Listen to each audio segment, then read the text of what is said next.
Hassan avait 22 ans. Il avait la jeunesse, la santé, le sourire, mais il n'avait plus le cœur. Il vivait comme beaucoup de jeunes aujourd'hui, connecté au monde entier, mais déconnecté de lui. Il savait, mais il ne voulait pas savoir. Chaque rappel piquait un peu. Alors, il préférait s'étourdir. Il avait oublié que la réussite ne se mesure pas à la taille du compte bancaire, il vivait à 100 à l'heure.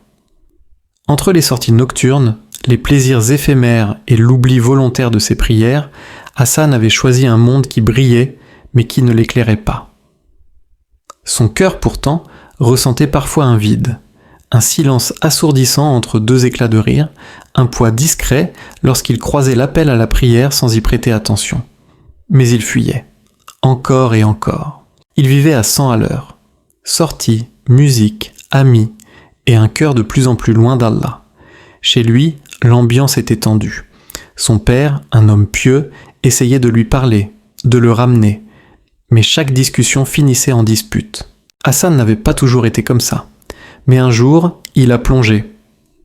Plongé dans l'argent facile, l'argent sale, les deals rapides, les billets froissés, les regards fuyants. C'était devenu son quotidien. Adossé contre une tour, capuche sur la tête, il passait ses journées à vendre ce poison qui détruisait des vies. Il croyait être fort, intouchable. Mais dans l'ombre, quelqu'un le regardait, son grand frère. Lui, il n'avait jamais abandonné l'idée de le sauver. Il avait supplié, conseillé, crié. Mais Hassan, aveuglé par l'illusion du succès, n'écoutait plus. Et chaque soir, son frère priait, pour qu'un jour, Hassan ouvre enfin les yeux. Jusqu'à ce soir-là. Un accident. Brutal, inattendu. Un fracas de tôle. Un hurlement, puis plus rien. Hassan ouvrit les yeux, mais ce n'était plus ce monde. Il se tenait là, seul. Pas un son, pas un souffle. Seulement lui et ses actes. Le lendemain, on l'enterre. Des hommes portent sur son corps. Des larmes tombent. Son père tremble. Sa sœur ne cesse de murmurer des doigts. On le descend.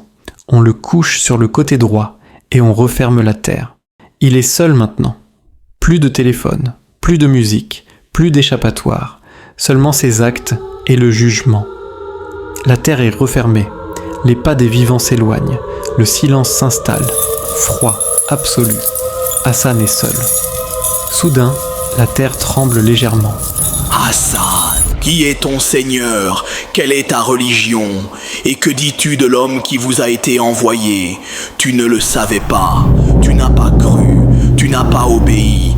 Goûte au châtiment. Qui est ton Seigneur? Hassan, quelle est ta religion? Qui est ton Seigneur? Quelle est ta religion? Goûte au châtiment. Goûte au châtiment. Au châtiment. Puis, une lumière. Un souffle. Une seconde chance. Il ouvre les yeux. Ce n'était qu'un rêve, mais un rêve comme une secousse.